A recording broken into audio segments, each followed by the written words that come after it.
Can So I I ask think you another question? yes, yes, This is sure. this was based on you said that this is a no code tool, right? Right, Then right. what would be the developers doing in Pega project? Yes. So initially, if you remember, the coding was, let's say, thousand of lines of coding. I mean, it was involved for a complex sort of application, correct? Mhm. But in Pega, it's a low code or no code environment application, model driven application development tool. Why I am saying, because the entire application will be is pretty much built on through guided wizards or tools, right, where there is minimal amount of coding is required.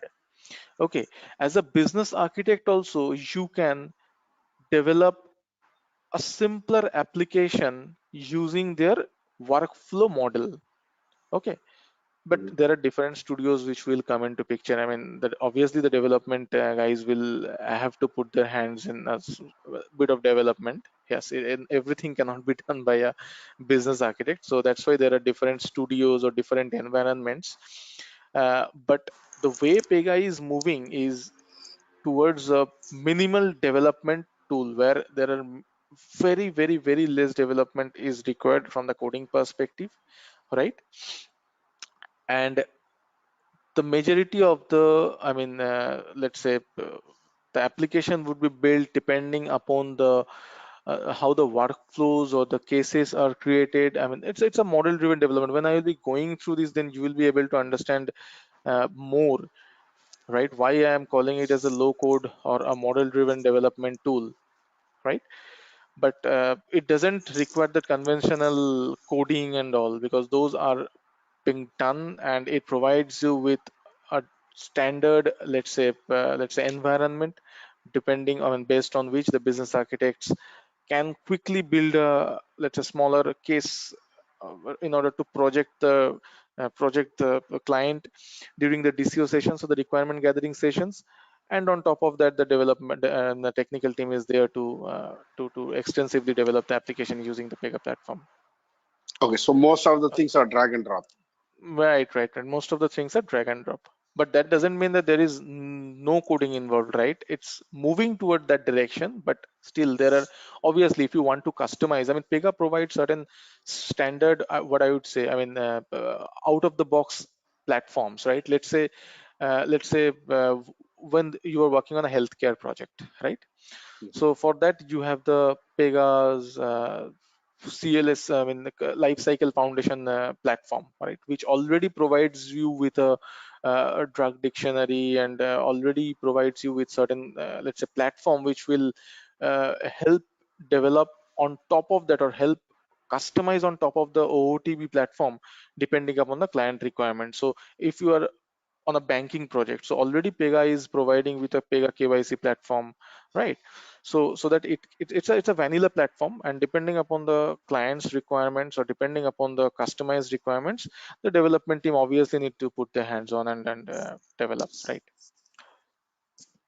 Okay. Yeah. So can we proceed ahead, or still there are something? Yeah, yeah, I'm good enough. Thanks. Okay. Okay, so now coming quickly to that, what does Pega Business Architect bring to the table? So here are the few of the important things you need to understand, that I mean, that do not fit neatly into either traditional business analyst or business architect roles. Like, but Pega Business Architect needs to carry on, like, the bridge the gap between IT and business or operations by accelerating the, let's say, increasing the IT and business collaboration, and ensure that Pega is leveraged in the right way alongside any other enterprise technologies. Now, supporting of centralization and formalize the reuse of code. So the business build once, maintain the assets, and use many times. I mean, let's say, what I am saying is like reuse of code, right? In our, let's say, during the previous days, we used to develop different applications and do the same type of coding when it comes to different regions. Let's say for application, let's say ABC company wants to develop an application, and then they want to cater that application to, let's say, Asian countries, the South American region, then the European region and all. So initially what happened is, you used to do multiple times of, used to develop different applications for different regions, right? But now from the reusability front, right, you can develop a base application, and you can just extend those applications with minimal customization to different region depending upon the region specific requirements. So the reusability has increased with PEGA. So then there are different, drive expertise to ensure successful deployment of PEGA by eliminating work done in silos. It's the business architect's role. PEGA business architect's role to ensure that to eliminate the different works done in silos and integrate all within PEGA. When they're providing a solution in collaboration with the technical resources, shared documented best practices and standardized governance models. This comes under documentation and all, and improve the experience of all the project stakeholders. So these are few of the things which PEGA business architects bring to the table. Now, to move ahead with the contents which we will be looking forward as part of the certified PEGA business architect, right? So this percentage is, in the examination, what is the percentage which percentage number of question that comes from this let's say module. So you don't have to look at the percentage now, but just few things we wanted to understand is, there are different, this is a 25 days course, first of all, right? 25 to 30 days, roughly around 25 days it will take. PEGA, the first module is PEGA Express methodology, where we will be looking into the 4 phases of PEGA Express delivery and terminologies, right? The discover, prepare, build, and adopt, and what does the business architects do during these phases. Then the benefits and best practices of PEGA Express delivery. Then describe the information required to quickly build a PEGA application. There are 3 pillars to it, right? 3 pillars as in the case and workflow management, then the channels and personas that will be involved for that application, and the datas and interfaces part. Those are the 3 pillars building the PEGA applications, correct? Now fill the backlog with stories that are ready to be built, the user story front, and describe the process and benefits of DCO. I mentioned a few minutes back that in PEGA, the process of capturing those requirements and let's say gathering those requirements and let's say capturing them directly in PEGA application, this process, and analyzing those requirements, this process entirely comes under the DCO, directly capture objectives, or direct capture of objectives. So that comprises of the PEGA Express methodology. From the case management front, it's like designing a case lifecycle. When I say designing a case lifecycle, it's designing the cases, the stages, the case status, the steps and process. So in PEGA application, whenever you build an application, right? So in application, let's say a loan application, correct? So I as a customer goes to the bank, or if it's an online loan application, I fill certain form or fill certain details, right? Those details are segregated into personal details, let's say account or financial details, or let's say there are certain address related details, right? So those are the personal details customer fills in, correct? Now after filling the personal details, those go for a review stage, correct? Someone from the bank will be reviewing those applications, right, or reviewing those details of the applications. Then they will be going for certain approvals depending upon certain conditions if it is necessary, and then the let's say loan will be let's say sanctioned for that client, and the customer for the customer, and the customer will be notified via email or SMS, and then there will be a disbursement process. So these are different stages or different steps within a stages, right, within a particular case, right? So in PEGA, we always deal with a case, and the entire, let's say, structure, or uh, what I will say, the entire structure can be defined as a workflow model, correct? Because in the traditional business applications, we used to see that there are a lot of individual or siloed applications or different departments involved, right? But PEGA has provided a way to collaborate those siloed application and work in a manner in which the business actually thinks or describes their work, right?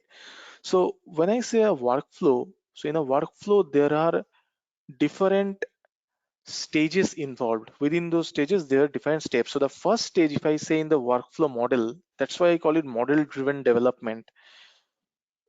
Just to take an example of this loan application process, the first stage on on a high level, we may say in the workflow is the application or submit application stage, right? Then the review stage, then the approval stage, and then the let's say loan fulfillment stage, correct?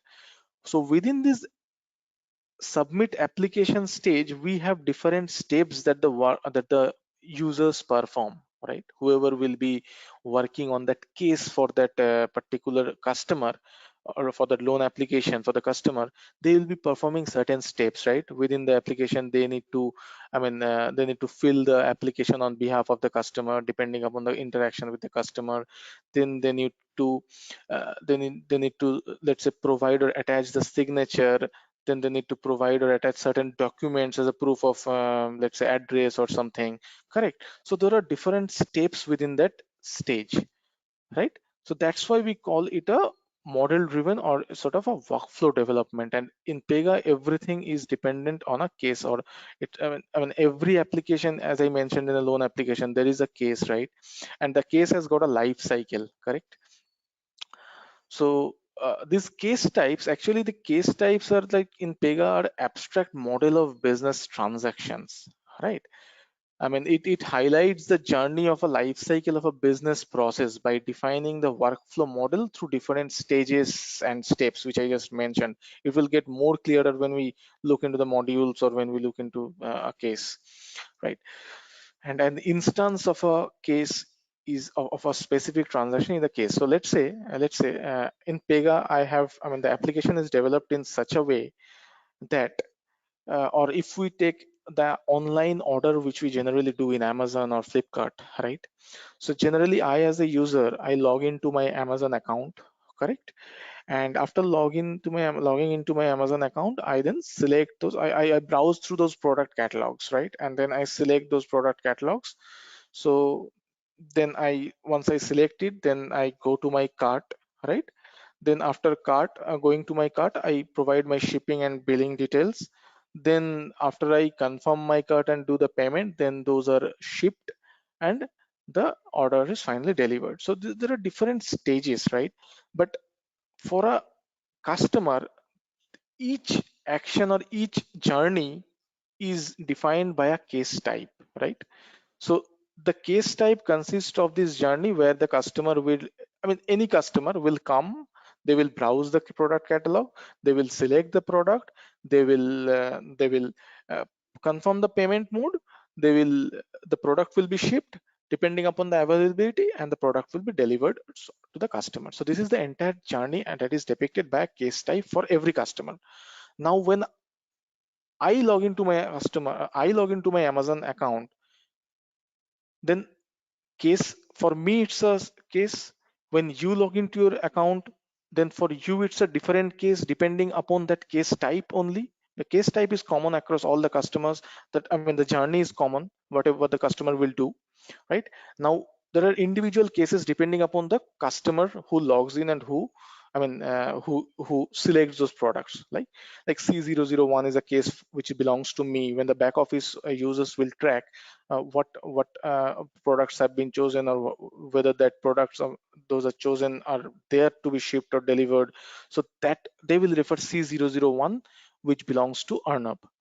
C002 is another case which belongs to, let's say, Menon, correct? So that is how, depending upon the base case type, there are individual cases or individual instance of a specific transaction that happens for each users. Correct. So that is how the entire thing, the case management comes into picture. So where we'll be looking into the different stages, the case status, then how the instructions are added, then the SLAs are added through a particular case. Because if a case falls, stays in someone's work basket for n number of days, then how, what action needs to be taken, or how we can define that, what will be the deadlines period, or what will be the uh, what action needs to be taken when the deadline is reached and all. Then routing of assignments or cases to different users, whether it will be routed to a single user or whether it will be routed to a group of users, right? That depending upon the configuration, those routing will happen. Then designing an approval process, configuring the correspondence, because I as a customer would like to get notified, right?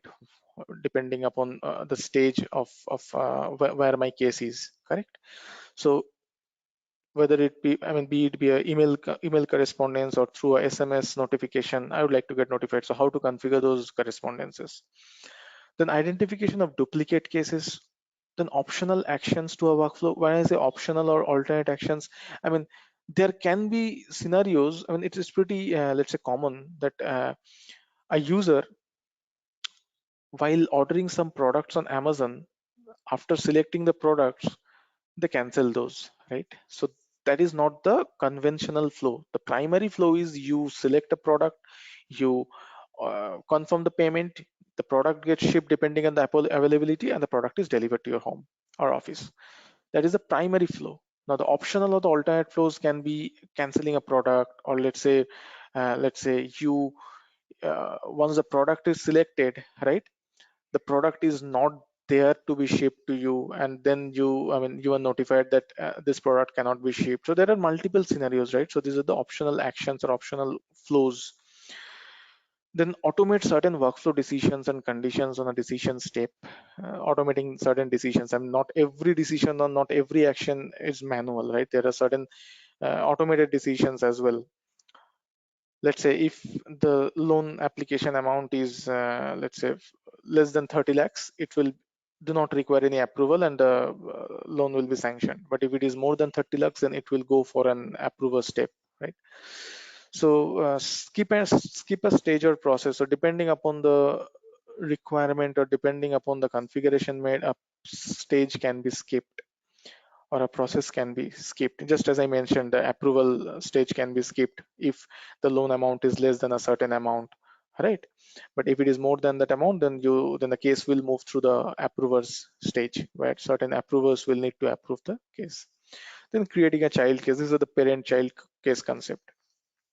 And then there are wait steps. There are different areas where the case need to wait for some time before, so that it can proceed ahead.